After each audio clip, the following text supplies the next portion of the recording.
Comme Cuba, coup fourré de la campagne. Nous commençons avec Manuel Valls, qui était hier soir l'invité de l'émission politique de France 2, Charles. Et on retiendra notamment une confession surprenante au sujet du fameux 49.3. On m'a imposé le 49.3. Et voilà, on avait mal compris, ce n'est pas Manuel Valls qui a imposé le 49.3, on lui a imposé le 49.3. Il faut dire que l'ancien Premier ministre est un peu coincé entre son bilan à Matignon et ses propositions en tant que candidat. Il a donc passé beaucoup de temps hier soir à se justifier, à nous dire qui il est vraiment, avec beaucoup de moi-je.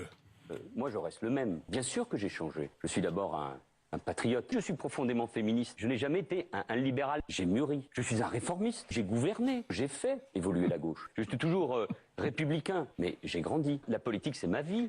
La politique, c'est ma vie, dit Manuel Valls, Oui. même si à force on finit par être un peu tout et n'importe quoi. Oui, primaire à gauche toujours. Vincent Peillon s'inscrit dans les pas de François Hollande. Non seulement Vincent Peillon reprend dans son programme plusieurs promesses du candidat Hollande en 2012, mais il lui pique aussi ses techniques de communication, les fameuses anaphores, le moi président de François Hollande.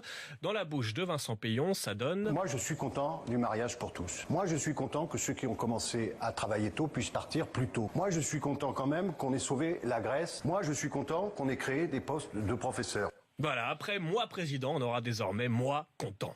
Henri Guénaud a du mal à boucler ses fins de mois. En tout cas, à la fin du mois, il ne lui reste plus rien, comme il l'a expliqué hier matin sur LCI. 5 100 euros net par mois, combien vous arrivez à mettre de côté? Rien. Rien du tout, chaque mois? Rien. Pauvre Henri Guénaud, qui s'en Ouais. sort à peine avec ses 5100 euros net par mois. Rappelons qu'il ne paye ni le train, ni le métro, que tous ses frais professionnels sont intégralement couverts.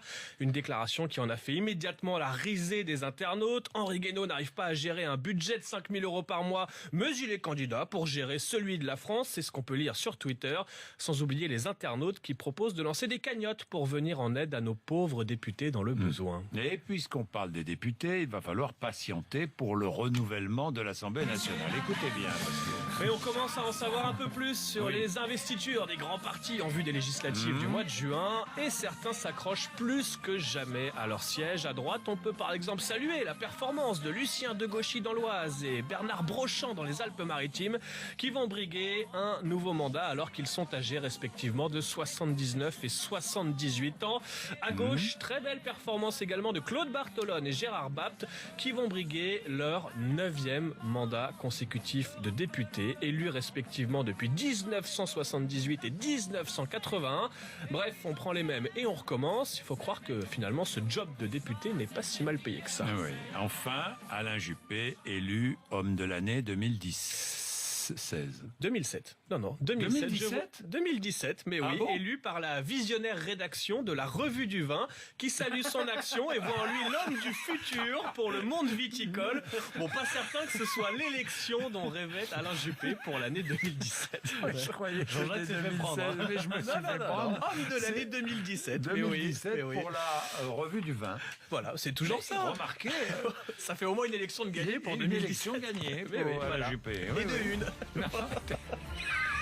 Il est taquin. Il est un peu taquin, ce chat.